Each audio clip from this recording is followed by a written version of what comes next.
首歌愈唱愈大声，同款的人生路途，看你要安怎行。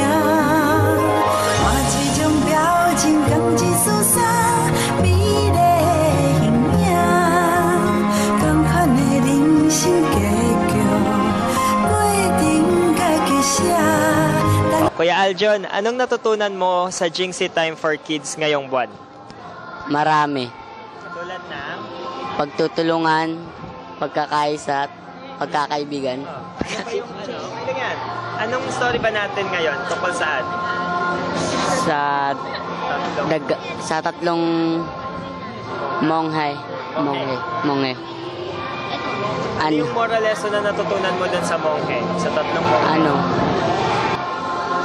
Kailangan di tayo maging makasarili. Ilang months ka nang sumasama sa Jinxie Time for Kids? Tatlong taon na ako dito. 3 taon. Pero, ayun, tatanong ko, kamusta yung experience mo sa Jinxie Time for Kids? Masaya. Masaya? May natututunan ka ba? Meron. Na-apply mo ba siya dun sa buhay mo or sa pamilya mo? Medyo. Katulad ng? Tulungan yung magulang maglinis ng mga gawaing bahay at mag-alaga ng mga kapatid. Sa pag-aaral, meron ka bang natutunan na ano? Meron. Kapag gumagawa kami ng assignment, nagkakaisa kami. Tapos kapag sumasagot kami, nagtutulungan kami. Yun. So, thank you, Aljon. Charlene, anong natutunan mo ngayon sa Jinxie Time for Kids ngayong araw? Yung maging matulungin po, tapos po pagkakaroon ng pagkakaisa para po matapos agad ang mga gawain. Ano pang natutunan mo? Sa ano nga bang story natin kanina, Charlene? Sa sa tatlong monghe. Yan. Yung tatlong monghe po na yun, nagtulungan po sila. Kasi pa nagkaroon sila ng problema, nasunog yung bahay nila.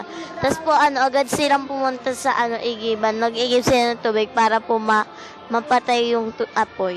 So, anong moral lesson ang binibigay ng tatlong monghe na natutunan mo ngayon? Pagkakaisa po, magtulungan. Ilang months ka nang sumasama sa Jinxie Time for Kids? Matagal na po, simula po nung nasali po kami. Okay. Meron ka bang natututunan sa Jinxie Time for Kids? Opo. And ano yung mga bagay na mga natututunan mo sa Jinxie Time for Kids? Ano yung mga learnings na na-apply mo sa buhay, sa pamilya, tsaka sa school mo? Yung yung pagtulong, yung magandang asal po, tapos po yung kanina po, yung pagkakaisa. Paano mo na-apply yung mga natututunan mo sa bahay, natututunan mo dito sa bahay ninyo?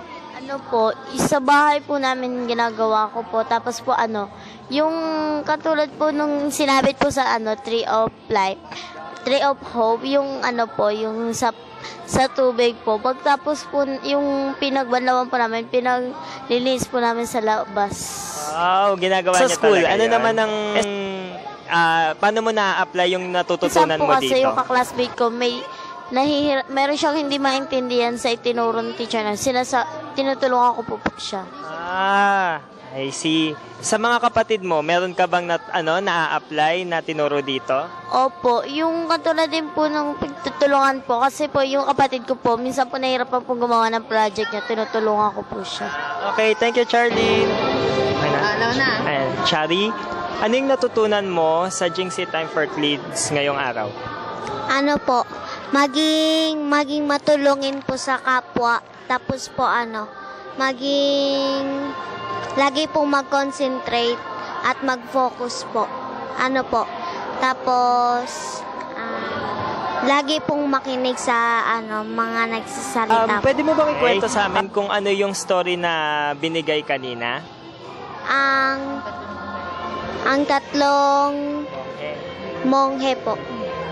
Ano po, yung isang maliit po na tao na monghe. Ano po, yung lagi po siyang tahimik po yung buhay niya. Tapos pumunta po yung mapayat po na monghe.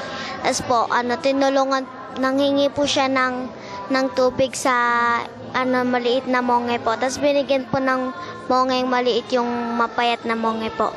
Tapos po may dumating na naman po na mongeng mataba.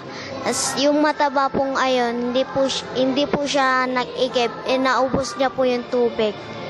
Tapos nag-away-away po sila at nagkasunog po. Tapos nagkabati-bati rin po sila at nalutas din po yung sunog. Yun. Anong natutunan mo dun sa story ng tatlong monghe? Maging matulungin po. Maging matulungin. Ate Charlene, meron ka pa bang gustong sabihin? Maging matulungin po sa mga tao at maging masipag po, magsikap po sa pag-aaral. Thank you, Ate Charlene. Kamusta ang Jinxie Time for Kids? Anong natutunan mo ngayong araw? Tumulong po sa kapwa. Tumulong sa kapwa. Meron pa ba? Apo. Ano? Yung sumunod sa utos ng mga magulang. Ayun, Vincent, mga ilang months ka nang sumasama sa Jinxie Time for Kids? 3 taon. 3 taon na. Ano yung mga bagay na natututunan mo na na-apply mo sa pamilya mo, sa school, or sa mga kapatid mo? Yung pagtulong po. Paanong pagtulong? Pagtulong saan? Sa kapwa po. Meron bang pangyayari na pwede kang sabihin? Opo. Yung tita ko po, tinulungan ko magbuhat ng paninda. Hindi po ako naghingi ng kapalit. So hindi ka nanghingi ng barya, ganon. Okay. Sa school naman, paano mo na-apply yung mga natututunan mo dito sa Jinxie Time for Kids? Yung yung kwento po, kinukwento ko rin po dun sa mga kaklase ko. Talaga? Sa tingin mo ba may natututunan naman sila dun sa kwento? Opo. Hiniram po nga nila yung aking Yung story mo? Opo. Okay. So, thank you, Vincent.